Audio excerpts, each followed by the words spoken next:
Hello everyone, welcome back to my channel. दोस्तों, हम पढ़ रहे हैं एनसीईआरटी बुक्स की सीरीज़, जिसमें हमारी बुक है एनसीईआरटी साइंस क्लास 8 और हम पढ़ रहे हैं चैप्टर नंबर 9, जिसका नाम है फ्रिक्शन।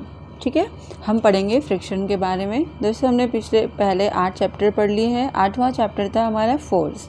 ठीक है, फ्रिक्शन पढ़ने से पहले आप एक बार फोर्स वाला चैप्टर रिवाइज कर लीजिए। इससे क्या होगा, आपको फ्रिक्शन समझने में थोड़ा ईजी होगा। ओके। और दोस्तों, वीडियो आपको कैसा एक बार वीडियो ज़रूर लाइक करें, और अगर वीडियो अच्छा लगा प्लीज़ सब्सक्राइब द चैनल, ताकि हमारी वीडियोस का नोटिफिकेशन आपको मिल जाए। ठीक है, आइए स्टार्ट करते हैं अपना अगला चैप्टर, फ्रिक्शन। ठीक है, आपने देखा होगा कि जो ड्राइवर्स होते हैं कार के या फिर ट्रक के, ठीक है, वो क्या करते हैं, वो ट्रैफिक सिग्नल्स पे अपने व्हीकल्स को धीमा कर लेते हैं, है ना। और आप भी जब साइकिल चलाते हो तो जब ज़रूरत होता है तो ब्रेक लगा के उसको धीमे कर लेते हो, है ना। और आपने देखा कि जब हम ब्रेक लगाते हैं तो क्या होता है, हमारा व्हीकल जो है धीमा हो जाता है। ठीक है, ना केवल व्हीकल, कोई ऑब्जेक्ट, है ना, कोई चीज़ मूव कर रही हो, कोई और moving over the surface of another object, है ना। क्या होता है, जब कोई किसी सरफेस पे कोई चीज़ लुढ़क रही हो या फिर मूव कर रही हो तो वो भी क्या होती है, धीरे धीरे स्लो डाउन हो जाती है। ठीक है, जबकि हमें उस पर कोई बाह्य फोर्स यानी एक्सटर्नल फोर्स अप्लाइड होता हुआ नहीं दिखता। ठीक है, और वो धीरे धीरे जाके क्या होता है, रुक जाता है। पहले स्लो डाउन होता है, फिर वो स्टॉप हो जाता है, यानी रुक जाता है। उसकी जो स्पीड होती है वो ज़ीरो हो जाती है ना। और have you not seen a moving ball on ground stopping after some time. आपने देखा होगा, जब आप क्रिकेट खेल रहे होंगे तो जब आप बॉल को हिट करते हैं तो वो तेज़ी से जाता है, लेकिन धीरे धीरे वो आगे जाके एक टाइम पे स्लो होता है, फिर आगे जाके रुक जाता है। ऐसा क्यों होता है? जब हम किसी बनाना पील पे पैर रखते हैं तो हम स्लिप हो जाते हैं, ऐसा क्यों होता है? और जब हम किसी स्मूथ फ्लोर पे चलते हैं या फिर गीले फ्लोर पे चलते हैं तो हमें चलने में इतनी डिफ़िकल्टी क्यों होती है? ठीक है, तो हम इन सब चीज़ों के जो आंसर्स हैं इस चैप्टर में देखेंगे, है ना। कैसे हम बनाना पील पे गिर जाते हैं, कैसे क्यों हमें डिफ़िकल्टीज़ होती है गीले फर्श पे चलने में, है ना। बहुत सारी चीज़ें देखेंगे। ठीक है, आइए समझते हैं activity number 9.1, force of friction क्या होता है। ठीक है, gently push a book on a table, you observe that it stop after moving for some distance. Repeat this activity pushing the book from opposite direction. Does the book stop this time? हम क्या करेंगे, एक book को push करके देखेंगे किसी table पे। ठीक है, आप देखोगे कि बुक थोड़ी देर जाके क्या हो जा रही है, रुक जा रही है। अब इस एक्टिविटी को फिर से रिपीट करेंगे दूसरे डायरेक्शन में। ठीक है, और बुक क्या कर रही है, इस बार भी रुक जा रही है। तो ऐसा क्यों हो रहा है, इसका कोई एक्सप्लेनेशन है? कोई फोर्स उस पर एक्ट कर रहा होगा, है ना, अपोजिट डायरेक्शन में, या फिर उसके मोशन को अपोज कर रहा होगा। ठीक है, और इस फोर्स को हम क्या कहते हैं, फोर्स ऑफ फ्रिक्शन। ठीक है, You saw that if you apply the force along the left, जब हम फोर्स लेफ्ट पे अप्लाई कर रहे हैं तो फ्रिक्शन क्या कर रहा है, वो राइट में अप्लाई हो रहा है, एक्ट कर रहा है ना। अगर हम राइट में फोर्स अप्लाई कर रहे हैं तो फ्रिक्शन क्या कर रहा है, फ्रिक्शन जो है लेफ्ट में वर्क कर रहा है, लेफ्ट डायरेक्शन में। ठीक है, दोनों केसेस में हमारे पास क्या है, फोर्स जो है उसका अपोज कौन कर रहा है, फ्रिक्शन कर रहा है ना। Force opposes the motion of the book, वो बुक के मोशन को अपोज करता है। The force of friction always opposes the applied force. हम किसी ऑब्जेक्ट पे जो फोर्स अप्लाई करते हैं, फ्रिक्शन उसका हमेशा ही अपोज करता है। ठीक है, हमने बुक वाली एक्टिविटी में देखा कि जो फोर्स ऑफ फ्रिक्शन है वो कैसे, वो सरफेसेस के बीच में एक्ट कर रहा है ना। जैसे सरफेस ऑफ बुक और सरफेस ऑफ टेबल के बीच में एक्ट कर रहा है। ठीक है, तो is the friction the same for all the surfaces, क्या ये सभी सर्फेसेस के लिए अलग अलग सेम होता है या फिर अलग अलग होता है, ठीक है, क्या ये उनके स्मूथनेस पे डिपेंड करता है, तो फाइंड आउट करते हैं, है ना, देखते हैं। फैक्टर्स अफेक्टिंग फ्रिक्शन, फ्रिक्शन को क्या अफेक्ट करते हैं, कौन से फैक्टर्स हैं जो फ्रिक्शन को अफेक्ट करते हैं, तो आइए हम एग्जाम्पल से देखते हैं। Tie a string around a brick, pull the brick by a spring balance, ठीक है। You need to apply some force, note down the reading on the spring balance when the brick just begins to move, it gives you a measure of the force of friction between the surface of the bricks and the floor. हम क्या करेंगे, हम एक रस्सी धागा लेंगे, ठीक है, और उसको एक ईंट के चारों ओर टाई कर देंगे, ठीक है। अब हम क्या करेंगे, पुल द ब्रेक्स, अब हम इस ईंट को एक स्प्रिंग बैलेंस से खींचेंगे, ठीक है। You need to apply some force, हमें क्या करना पड़ेगा, खींचने के लिए कुछ फोर्स लगाना पड़ेगा। अब हम क्या करेंगे, जो हम फोर्स लगा के उसको खींच रहे हैं, फिर हम स्प्रिंग की रीडिंग को नोट कर लेंगे, ठीक है। जब ब्रिक क्या करे, मूव करने लगे, ठीक है, it gives you a measure of the force of friction between the surface of the brick and floor. ये रीडिंग हमें क्या देगी, मेजरमेंट ऑफ फ्रिक्शन, ठीक है। Now wrap a piece of polythene around the brick and repeat the activity. हम क्या करेंगे, BRICS के चारों ओर, ईंट के चारों ओर क्या करेंगे, एक पॉलीथीन रैप करेंगे और फिर से यही एक्टिविटी करेंगे। तो हम देखेंगे कि do you observe any difference in reading of the spring balance? What might be the reason for the difference? Repeat this activity by wrapping a piece of just jute bag around the brick. What do you observe? तो जब हम polythene लगा के brick को खींचेंगे तो हमें दूसरा रिजल्ट मिलेगा। जब हम जूट बैग के साथ ये एक्टिविटी करेंगे तो फिर हमें दूसरी रीडिंग मिलेगी, फिर दूसरा रिजल्ट मिलेगा। तो स्प्रिंग बैलेंस कैसे वर्क करता है, spring balance is a device used for measuring the force acting on an object. ये क्या करता है, स्प्रिंग बैलेंस ये एक डिवाइस है जो क्या करता है, वो फोर्स को मेज़र करता है कि जो उस ऑब्जेक्ट पे लगाया गया है, ठीक है।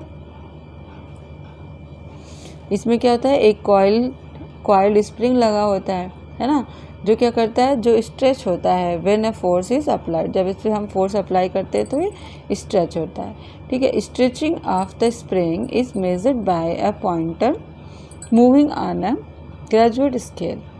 The reading on the scale gives the magnitude of the force. जो रीडिंग है, जो हमें रीडिंग मिलती है ऑब्जेक्ट इस पर लटकाने के बाद, वो हमें क्या बताता है कि इस पर कितना फोर्स लग रहा है। अब नेक्स्ट एक्टिविटी देखते हैं। Make an inclined plane on a smooth floor on a table. You may use a wooden board supported by bricks और box. Put a mark with a pen at a point A on the inclined plane. Now let a pencil cell move down from this point. How far does it move on the table? कुछ हम इस type से structure के जैसे हमारे figure में दिया हुआ है, हम कुछ ऐसे ही अरेंज कर लेंगे यहाँ पर टेबल के ऊपर एक प्लाईवुड को, ठीक है, और उस पर एक मार्क लगाएंगे जहाँ से हमें इस पेंसिल सेल को मूव कराना है, ओके, ठीक। तो हम क्या करेंगे, हम इस पे पेंसिल सेल को छोड़ देंगे और वो मूव करेगा, है ना, और हम उसकी कहाँ तक जाता है, किस डिस्टेंस तक, हम उसको नोट कर लेंगे। फिर हम क्या करेंगे, फिर हम इस पे क्या करेंगे, इस टेबल पे एक कपड़ा लगा देंगे, है ना, कुछ इस तरीके से कपड़े को बिछा देंगे, है। तो क्या होगा, फिर हम इसमें से पेंसिल सेल को गिराएंगे तो क्या होगा, उसकी डिस्टेंस मेजर कर लेंगे जहाँ तक वो पेंसिल सेल जाता है और रुकता है, ठीक है। अब हम क्या करेंगे नेक्स्ट में, अब हम फिर से दूसरी यही एक्टिविटी बालू के साथ रिपीट करेंगे। जहाँ हमने कपड़ा बिछाया हुआ है वहाँ पे हम कुछ बालू या रेत डाल देंगे, ठीक है। फिर पेंसिल सेल को उसी पॉइंट ए से यहीं से छोड़ेंगे और देखेंगे कि वो कितनी डिस्टेंस पर जाके रुकता है, ठीक है। हम तीनों डिस्टेंस को मेज़र करेंगे और अपने रिज़ल्ट को कंपेयर करेंगे। ठीक है, तो कौन से केस में ज़्यादा डिस्टेंस कवर कर रहा है पेंसिल सेल और कौन से में मिनिमम। तो क्या आपने क्या निष्कर्ष निकाला। अब आप बताओ कि ये सारे जो डिस्टेंसेस हैं पेंसिल सेल के अलग अलग क्यों आए, एक ही आने चाहिए, है ना। Try to reason why. Okay, ऐसा क्यों होता है। ठीक है, क्या जो पेंसिल सेल ने डिस्टेंस कवर किया है वो उस सरफेस के नेचर पर डिपेंड करता है जिस पे सेल मूव कर रहा है। क्या ऐसा है। क्या उसकी जो स्मूथनेस है सरफेस की, ठीक है, could the smoothness of the surface of the cell also affect the distance traveled by it। जो सेल का सरफेस है क्या वो उस डिस्टेंस को इफेक्ट कर रहा है। तो आइए देखते हैं। Friction is caused by the irregularities of the two surfaces in contact. हम फ्रिक्शन कहाँ वर्क करता है, क्यों होता है, जब दो सरफेसेस इरेगुलरिटीज शो करते हैं, उनमें इरेगुलरिटीज होती है, ठीक है, उनके तो वहाँ पे क्या होता है, फ्रिक्शन वर्क करता है। Even though surfaces which appear very smooth have a large number of minute irregularities on them. जो बहुत स्मूथ दिखते हैं उनमें भी क्या होती हैं, बहुत सारी इरेगुलरिटीज होती हैं, भले ही वो बहुत छोटी छोटी होती हैं। ठीक है, तो ये जो दो सरफेसेस के बीच में इरेगुलरिटीज़ है, ठीक है, वो क्या करती हैं, ये irregularities on the two surfaces lock into one another। ठीक है, when we attempt to move any surface we have to apply a force to overcome interlocking। ये क्या होते हैं, दोनों सरफेसेस इरेगुलरिटीज़ की वजह से लॉक होते हैं एक दूसरे में। जब हमें उन्हें मूव कराना होता है तो हमें क्या करना पड़ता है, हमें थोड़ा सा फोर्स अप्लाई करना पड़ता है ना। रफ सरफेसेस पे क्या होता है, on rough surfaces there are a large number of irregularities. Rough surface पे कितना उबड़ खाबड़ होता है ना, तो वहाँ पे क्या होता है, लार्ज नंबर ऑफ इरेगुलरिटीज होते हैं। So the force of friction greater if rough surfaces involve. क्या होता है कि रफ सरफेसेस में फोर्स ऑफ फ्रिक्शन ज़्यादा लगता है ना। और फ्रिक्शन का कारण क्या होता है, we see that friction is caused by the interlocking of irregularities in the two surfaces, है ना। It is obvious that the force of friction will increase if the two surfaces are pressed harder. जब दो surfaces को हम ज़ोर से दबाएंगे तो क्या होता है, उनके बीच फ्रिक्शन और बढ़ जाता है। ठीक है, जब आप क्या करते हो, जैसे आप चटाई को खींचते हो बिना किसी को बटाए, तो क्या होता है, वो हमें हल्की दिखती है ना, हमें कम फोर्स लगाना पड़ता है। अगर उसी पे कोई पर्सन आके बैठ गया तो हम या तो उसे खींच ही नहीं पाते या फिर हमें बहुत फोर्स लगा के उसे खींचना पड़ता है। इसका क्या रीज़न है, क्योंकि उसके ऊपर से फोर्स अप्लाई हो रहा है ना। तो जो सरफेस में फोर्स ऑफ फ्रिक्शन क्या हो गया, वो बढ़ गया।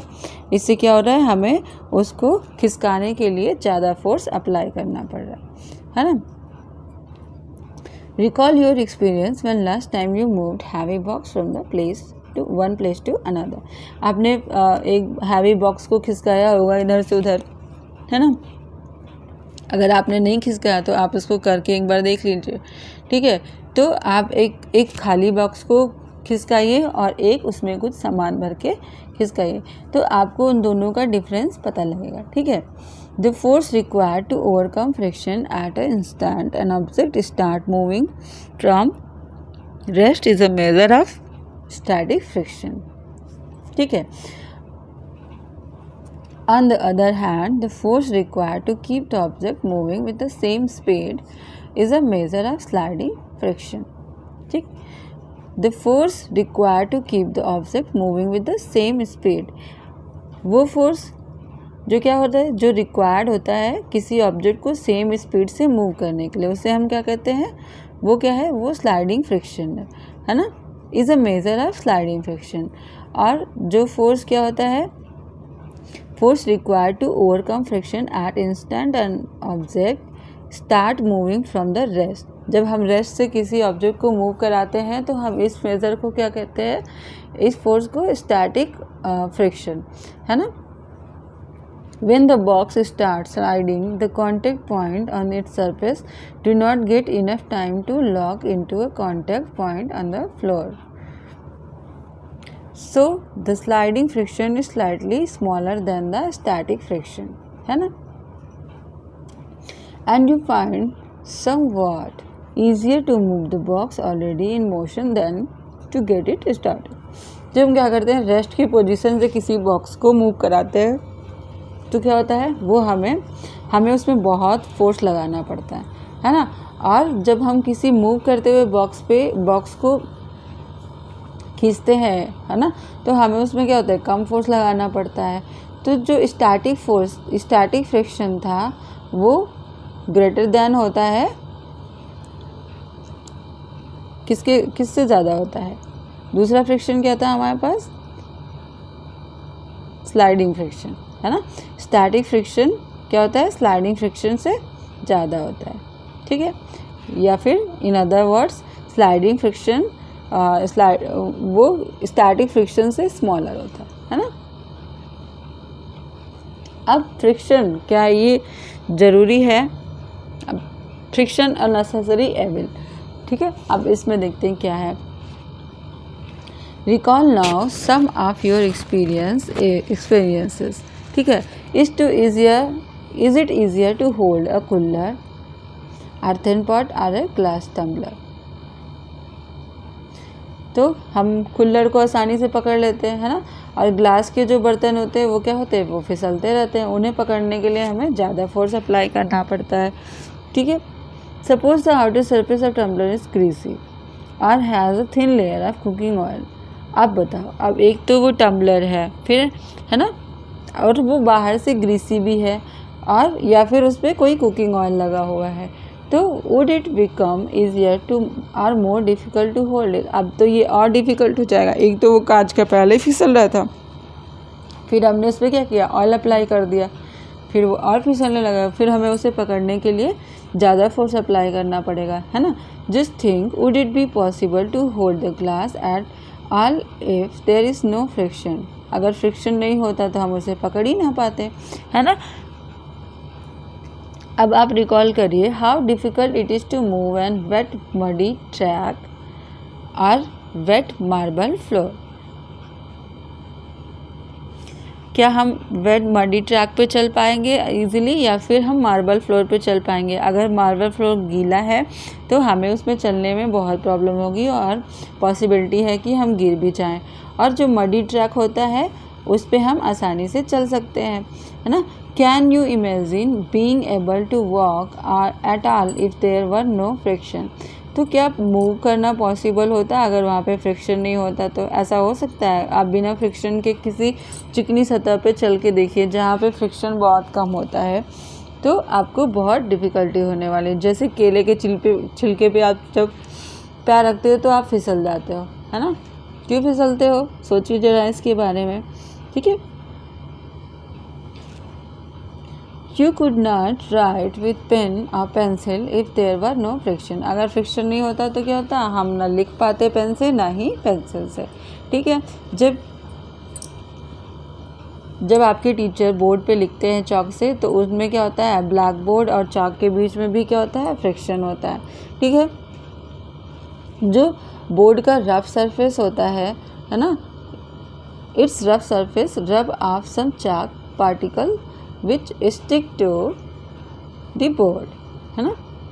क्या होता है, चॉक के जो डस्ट होते हैं, चॉक के जो पार्टिकल्स होते हैं वो बोर्ड पे क्या करते हैं, चिपक जाते हैं, ठीक है। Could it happen if there were no friction between the chalk and the board. Friction नहीं होता तो वो उस पर चिपकता नहीं और हमें कोई भी लेटर हम लिख नहीं पाते, है ना। If an object start moving, it would never stop if there were no friction। अगर वहाँ पे फ्रिक्शन नहीं होता तो वो स्टॉप ही नहीं होता, है ना। तो क्या टायर्स और ऑटोमोबाइल्स की ऑटोमोबाइल्स के टायर्स के बीच में और रोड्स के बीच में फ्रिक्शन नहीं होता। They could not be started or stopped or turned to change the direction of motion. अगर ऐसा होता, फ्रिक्शन ना होता, तो वो ना तो स्टार्ट हो पाते, ना स्टॉप हो पाते, ना ही अपना डायरेक्शन बदल पाते। ठीक है। You could not fix a nail on a wall or tie a knot. आप क्या करते? आप एक किसी भी नेल को वॉल पे नहीं फिक्स कर सकते थे, ना ही आप अपने टाई के नॉट बांध सकते थे। ठीक है। Without friction no buildings could be constructed. बिना फ्रिक्शन के बिल्डिंग भी नहीं कंस्ट्रक्ट होती, है ना। On the other hand friction is an evil too. अब फ्रिक्शन बुरा क्यों है? It wears out material whether they are screws, ball bearing or soles of shoes. You must have seen worn out step of foot over bridge at railway station. Friction can also produce heat. Vigorously rub your palm together for a few minutes. जब हम क्या करते हैं, अपनी हथेलियों को रब करते हैं, तो क्या होता है, हम देखते हैं कि कुछ टाइम बाद वो गर्म हो जाती है ना। तो ये क्यों होता है? ये फ्रिक्शन की वजह से होता है। अब जब आप मैच स्टिक जलाते हो, मैच स्टिक को रब करते हो उसके सरफेस पे, रफ सरफेस पे, तो वो क्या हो जाता है, वो जल जाती है। अगर फ्रिक्शन ना होता तो वो जलती भी नहीं, वो आग भी नहीं पकड़ती। ठीक है। आप देखते हो कि जो मिक्सर ग्राइंडर का जार होता है वो क्या होता है, वो गर्म हो जाता है ना, जब हम उसे रन करते हैं या फिर हम मिक्सर को चलाते हैं तो। ठीक है। आप इसी तरीके से बहुत सारे एग्जांपल्स देख सकते हो अपने डेली लाइफ में, जहाँ क्या होता है, फ्रिक्शन हीट को प्रोड्यूस करता है। ठीक है।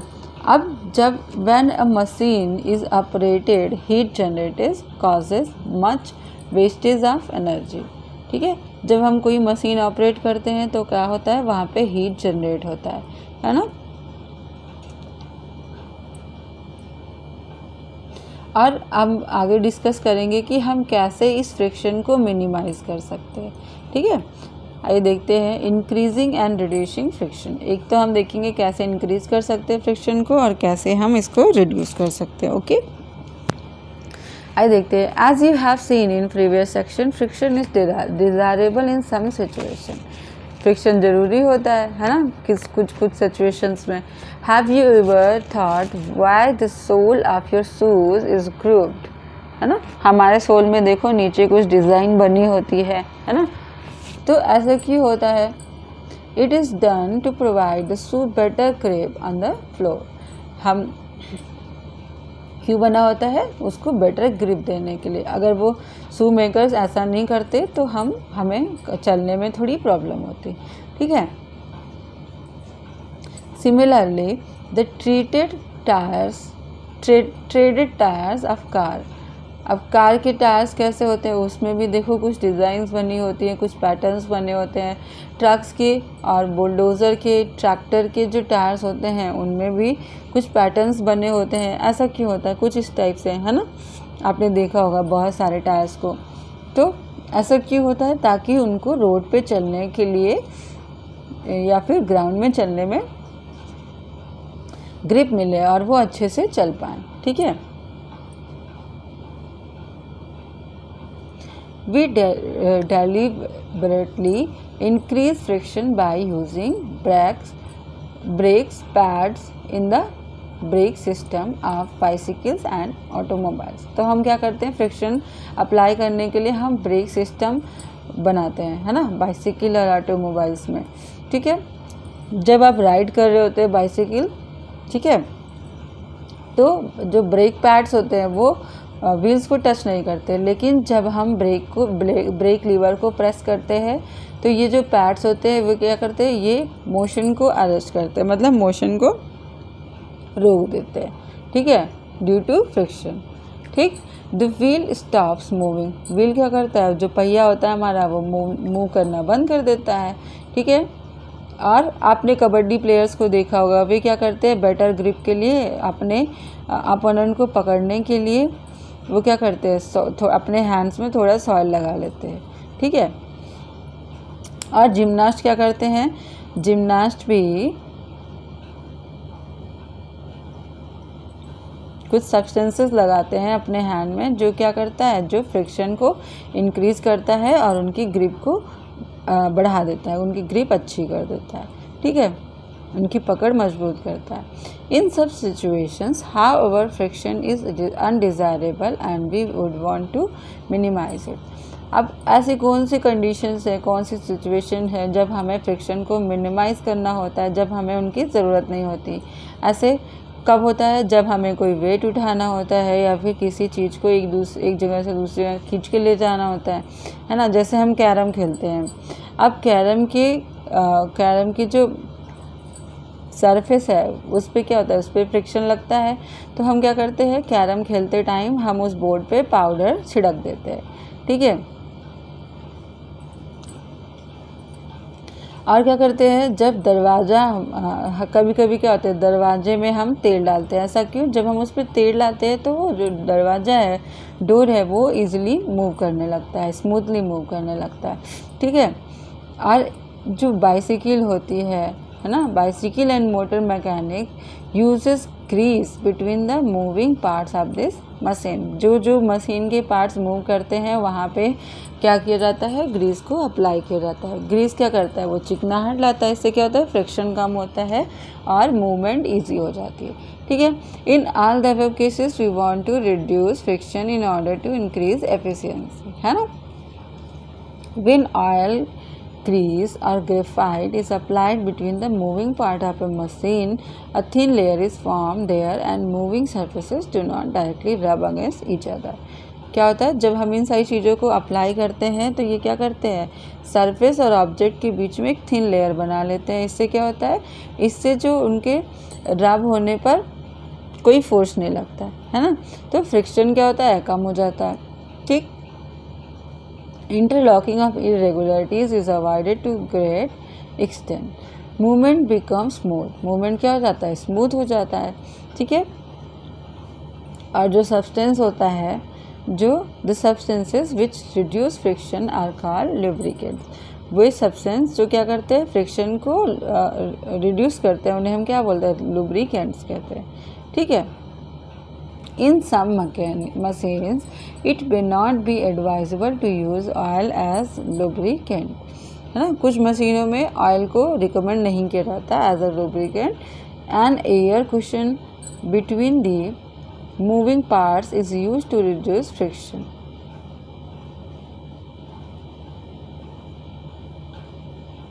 ओके, आइए देखते हैं, व्हील रिड्यूस फ्रिक्शन। व्हील से कैसे रिड्यूस होता है friction. You must have seen attaches and other piece of luggage fitted with rollers. क्या होता है, हमारे अटैचीज में, हमारे बैग्स में ऐसे कुछ रोलर्स फिट होते हैं, है ना, कुछ इस तरीके से, ठीक है। तो ऐसा क्यों होता है, व्हील्स क्यों लगाए जाते हैं, तो चलो फाइंड आउट करते हैं ऐसा क्यों होता है। हम एक एक्टिविटी देखते हैं, ठीक है। Take few pencils which are cylindrical in से, ताकि वो क्या करें, इजली रोल कर सकें, है ना। और उन्हें क्या करना है, उन्हें एक दूसरे के पैरेलल रख देना है, इस तरीके से जैसे टेबल पर रखा, कुछ इस तरीके से। अब हम इनके ऊपर क्या करेंगे, बुक रखेंगे और हम उसे बुक को पुश करेंगे, ठीक है। अब आप ऑब्जर्व करेंगे कि जो पेंसिल्स है वो भी क्या कर रही है, वो भी रोल कर रही है ना। Rolling as the book move, जैसे जैसे बुक मूव होएगा पेंसिल भी रोल करके आगे बढ़ेगी। Do you feel it easier to move the book in the way than slide it. जब हम बुक को स्लाइड करते हैं तो हमें क्या होता है, हमें ज़्यादा फोर्स लगाना पड़ता है ना। लेकिन जब हम पेंसिल के हेल्प से बुक को मूव करा रहे हैं तो क्या हो रहा है, हमें कम फोर्स अप्लाई करना पड़ रहा है ना। तो ये क्या है, ये इजियर मेथड है to move book, okay. When the body rolls over the surface of another body, the resistance to its motion is called rolling friction। जब कोई बॉडी मूव करती है, किसी सरफेस रोल करती है किसी सरफेस के ऊपर, ठीक है, तो उसके ऊपर जो रेजिस्टेंस होता है उसे हम क्या कहते हैं, रोलिंग फ्रिक्शन बोलते हैं, ठीक है। ये it is always easier to roll than to slide a body over another। है ना। रोलिंग करना क्या होता है, ईजियर होता है देन स्लाइडिंग, ठीक है। यही रीज़न है कि लगेज को ले जाने के लिए, लाने के लिए, इजी बनाने के लिए हम क्या करते हैं, उनमें रोलर को फिट कर देते हैं, ठीक है। तो आप समझ गए होंगे कि क्यों जो हमारे बैगेज हैं उनमें क्या होता है, व्हील्स लगा दिए जाते हैं। इसीलिए कहा जाता है कि जो व्हील्स का इन्वेंशन है वो क्या है, वो one of the greatest invention है ना। Since the rolling friction is smaller than the sliding friction, rolling friction क्या है, smaller than the sliding friction. पहले क्या था, स्टैटिक फ्रिक्शन है ना, फिर उससे छोटा क्या है, स्लाइडिंग फ्रिक्शन, फिर स्लाइडिंग फ्रिक्शन से भी छोटा है रोलिंग फ्रिक्शन, है ना। Sliding is replaced in most machines bye rolling by the use of ball bearing. हम बॉल बेयरिंग का यूज़ करके इसको स्लाइडिंग फ्रिक्शन को से रिप्लेस कर दिया मशीनों को, किसमें, रोलिंग फ्रिक्शन में, है ना। Common example are the use of ball bearings between hubs and the axles of ceiling fans and bicycles, ठीक है। अब आगे चलते हैं। ये बॉल बेयरिंग का स्ट्रक्चर है, ठीक है। ये क्या करते हैं, ये फ्रिक्शन को रिड्यूस करते हैं, ठीक है। फ्लूइड फ्रिक्शन, फ्लूइड फ्रिक्शन क्या होता है, हमने देखा है कि जो हवा है, ठीक है, हम जानते हैं कि वो बहुत लाइट होता है और थिन होता है, ठीक है। और फिर भी ये क्या करता है, ये फ्रिक्शनल फोर्सेस लगाता है ऑब्जेक्ट्स में जो इससे होकर मूव करती हैं या इससे होकर गुजरती हैं। तो इसी के जैसे वाटर भी क्या करता है, वाटर और अदर लिक्विड्स क्या करते हैं, वो भी फोर्स अप्लाई करते हैं, force of friction when objects move through them, जब उनसे ऑब्जेक्ट होकर गुजरता है, ठीक है। साइंस में क्या होता है, जो common name of gases and liquids हैं is fluids, so we can say that fluid exert force of friction on object in motion through them. Fluids क्या करते हैं, फ्रिक्शन अप्लाई करते हैं जब भी कोई ऑब्जेक्ट उनसे होकर गुजरती है। The friction force exerted by fluids is also called drag, ठीक है। जो फ्रिक्शन फ्लूइड की वजह से लगता है उसे हम क्या बोलते हैं, ड्रैग बोलते हैं, drag, DRAG। The frictional force on an object in a fluid depends on its speed with respect to the fluid. जो फ्रिक्शनल फोर्स होते हैं किस पे डिपेंड करता है, वो उसकी स्पीड पे डिपेंड करता है, ठीक है। Depend on object in a fluid depends on its speed with respect to the fluid. The frictional force also depends on the shape of the object, किस पे डिपेंड करता है, ऑब्जेक्ट के शेप पर भी डिपेंड करता है, and nature of the fluid, fluid के नेचर पे भी डिपेंड करता है, ठीक है। ये ऑब्वियस है कि जब कोई ऑब्जेक्ट मूव करता है फ्लूइड से तो उन्हें क्या करना पड़ता है, जो उन पे फ्रिक्शन लग रहा होता है उन्हें उससे ओवरकम करना पड़ता है, मतलब बाहर आना पड़ता है या फिर उनको बैलेंस आउट करना पड़ता है, ठीक है। In this process they lose energy, वो क्या करते हैं, एनर्जी लूज करते हैं, ठीक है। Efforts are therefore made to minimise friction, है ना, फ्रिक्शन को मिनिमाइज करने के लिए एफर्ट लगाए जाते हैं। So objects are given special shape, objects को क्या स्पेशल शेप दिया जाता है। Why do you think scientist get hits for these special shapes, कहाँ से इनको ये स्पेशल शेप्स के आइडियाज़ मिलते हैं साइंटिस्ट को, फ्रॉम नेचर, है ना। जैसे बर्ड्स और फिशेस ये क्या करती हैं, ये फ्लूइड्स में मूव करती हैं ऑल द टाइम, तो उनकी बॉडी क्या होती है, their bodies must have evolved to shape which should make them less energy in overcoming friction, है ना। तो उनकी बॉडी इस शेप में होनी चाहिए या ऐसे इवॉल्व हो गई है जिससे उन्हें कम एनर्जी को लूज़ करना पड़ता है या फिर एनर्जी लॉस कम होता है, ठीक है। अब इन शेप्स को अच्छे से देखिए तो आप पाएंगे कि क्या एरोप्लेन का जो शेप है वो भी इन्हीं के जैसे है, ठीक है। Do you find any similarity in its shape and that of a bird. आप एरोप्लेन और बर्ड्स के शेप में सिमिलरिटीज़ फाइंड करने का ट्राई करिए कि आपको ऐसा मिलता है। In fact all vehicles are design to have shapes which reduces fluid friction. सभी व्हीकल्स ऐसे डिज़ाइन किए जाते हैं जो क्या करें, जो फ्लूइड फ्रिक्शन को रिड्यूस कर सके, है ना। ये हमारा चैप्टर समाप्त हो गया। हमने क्या क्या पढ़ा। फ्रिक्शन क्या करता है, friction opposes the relative motion between two surfaces in contact. जब दो सरफेस कांटेक्ट में होते हैं तो उन पर फ्रिक्शन लगता है ना, उनके मोशन को अपोज करता है, ठीक है। और ये दोनों सरफेसेस पे वर्क करता है। फ्रिक्शन क्या होता है, वो डिपेंड करता है नेचर ऑफ सरफेस, है ना। जिस सरफेस के कांटेक्ट में ऑब्जेक्ट है या दूसरा सरफेस है, उसके नेचर पे डिपेंड करता है फ्रिक्शन, है ना। Friction depends on how hard the two surfaces press together. Friction उनके सरफेसेस पे लगने वाले फोर्स पे भी डिपेंड करता है, कैसे हम उनको प्रेस करेंगे, जितना प्रेस करेंगे उतना फ्रिक्शन बढ़ता जाएगा, ठीक है। Static friction comes into play when we try to move an object at rest, है ना। स्टैटिक फोर्स कब लगता है फ्रिक्शन, जब हम किसी ऑब्जेक्ट को रेस्ट से मूव कराना चाहते हैं, ठीक है। स्लाइडिंग फ्रिक्शन कब लगता है, जब कोई ऑब्जेक्ट चल रहा हो, है ना, जब कोई ऑब्जेक्ट किसी सरफेस पे मूव कर रहा हो, स्लाइड कर रहा हो, ठीक है। और स्लाइडिंग फ्रिक्शन वो क्या होता है, वो स्टैटिक फ्रिक्शन से छोटा होता है। और फ्रिक्शन क्या होता है, वो बहुत सारी एक्टिविटीज़ के लिए इम्पॉर्टेंट होता है। और फ्रिक्शन को हम क्या कर सकते हैं, बढ़ा सकते हैं, है ना, सरफेस को रफ करके। और the sole of the shoes and the tyres of the vehicles are treaded to increase friction. हम फ्रिक्शन बढ़ाने के लिए उनको ऐसे शेप में बनाते हैं ताकि क्या हो, हमें चलने में या फिर व्हीकल्स चलाने में आसानी हो, ठीक है। फ्रिक्शन क्या होता है, फ्रिक्शन समटाइम्स अनडिज़ायरेबल, कभी कभी हमें उसकी ज़रूरत नहीं होती तो हम उसको रिड्यूस करते हैं लुब्रिकेंट्स को यूज़ करके, या फिर ऑब्जेक्ट के शेप को चेंज करके, जैसे एरोप्लेन, व्हीकल्स, ये सारी चीज़ें, है ना। तो आप एक्सरसाइज करिएगा, ठीक है।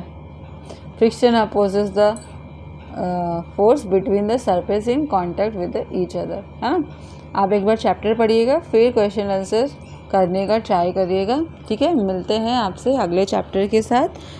आपको वीडियो कैसा लगा कमेंट सेक्शन में बताइएगा। तब तक के लिए bye bye. Thank you very much for discussion.